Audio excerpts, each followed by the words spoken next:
Okay, Fox Float DPS piston disassembly. This is the dish here. It actually, when you hit the lever, simply just closes. See if I can help you see that better. So that's closed, so oil can't get in those holes, obviously. You put it into the middle position, and it opens that just a crack, so some oil can get in. And in the wide open, it opens it a lot, so a lot of oil can get in. So again, climb, middle, wide open. All right, that just slides right out. That's all it is. It's a dish, top hat. Make sure it's not bent. Give it a roll. That one looks pretty straight. All right. Next, just got to remove this. Special tool to do so. Available directly from Fox.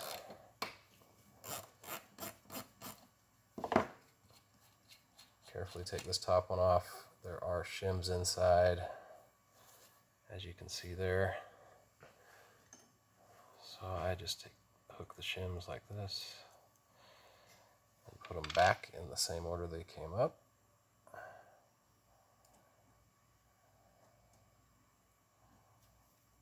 Just like that. Okay. And then just take a magnet, touch it on one side, magnet the other side, so nothing flies, and all the shims come up except for that one. One that's sticking. Usually they all come up.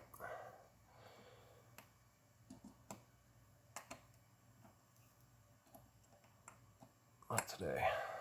First time for everything. All right, so I'm just going to remove it with it on.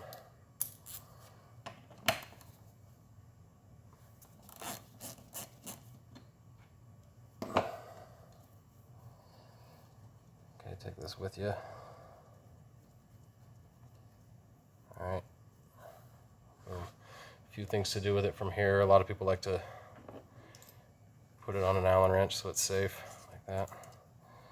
And that one little shim that wouldn't come up is just stuck with oil, it's just glued. It's funny. Oh well.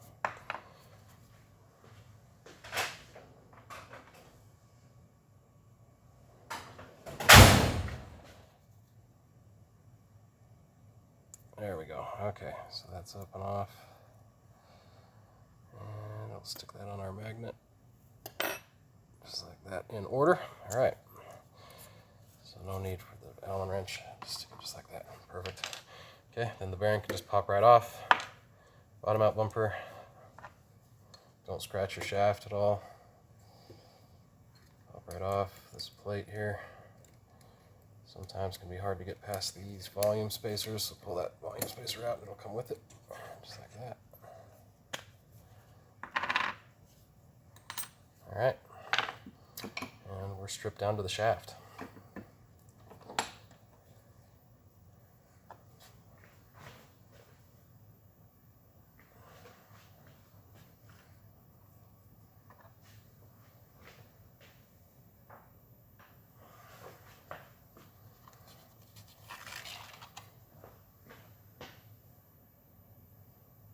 Next, we'll do the same thing with our CTD. If you remember, this did have a dish in it as well.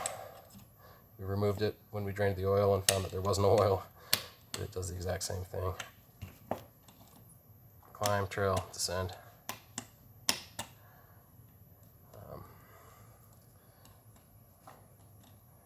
Just pulls right on out. This one has holes. Specialized likely requested those so it doesn't lock out super firm. This one's also pretty warped because there was no oil in the shock. I suspect this was actually coming into contact with the IFP on hard hits, so it coned that out a little bit. That may or may not be available for this age of a shock. DPS, it definitely is. CTD parts are running scarce. RP23, don't even think about it. They're all gone. All right, so it was a tool for this one as well, a nice socket tool. It doesn't exist anymore. They're hard to find. but the spanner will work. Twist it off. Careful not to lose any of those shims. Boom. Pop that off. Same routine. Bottom out bumper is absolutely clobbered on this one. Specialized tunes are usually pretty light, so the rider's probably just bottoming it out a lot. And we'll dig this thing out again. Don't stab yourself.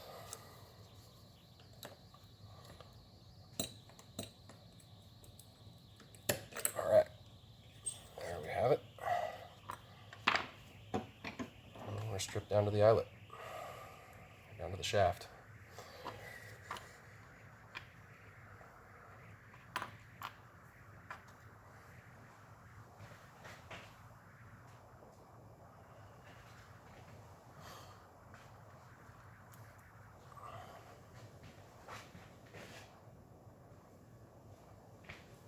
Okay, RP23, this was a boost valve series shock, so it does not have a dish, and it does not have as firm a lockout as a shock that does have a dish. So it looks entirely different. There's no dish there at all. You don't have to pull anything out. However, I'll show you this. The compression lever pushes this little, there's a poppet right there with a spring, which I'll show you in a moment.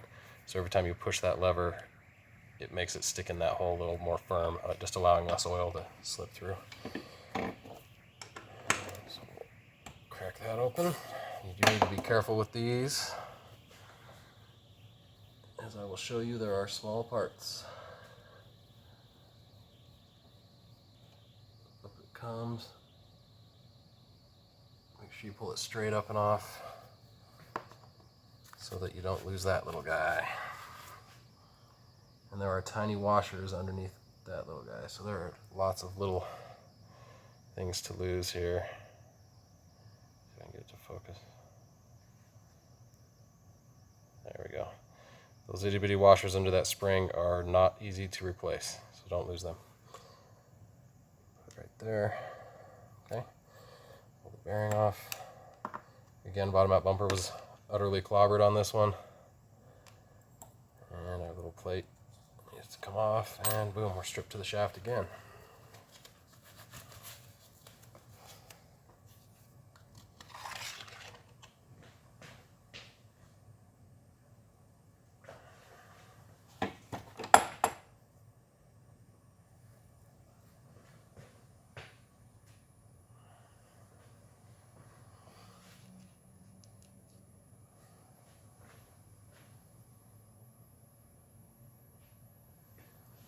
Last, and potentially least, the RP2.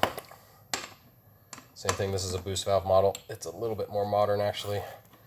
So there's two places this can come apart, and it shows actually, oh, okay, so the boost valve itself just degassed, and same thing, we gotta be careful, there's a teeny little spring.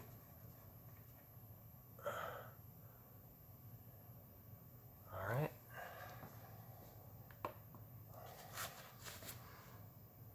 Carefully stick your finger alongside the springs and the washers.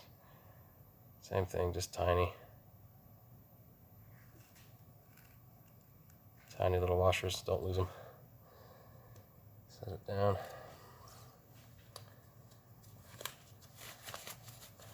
Remove the bearing. Bottom out bumper in better shape than all the others. And plate. All right, time to pull the shafts out of the eyelets.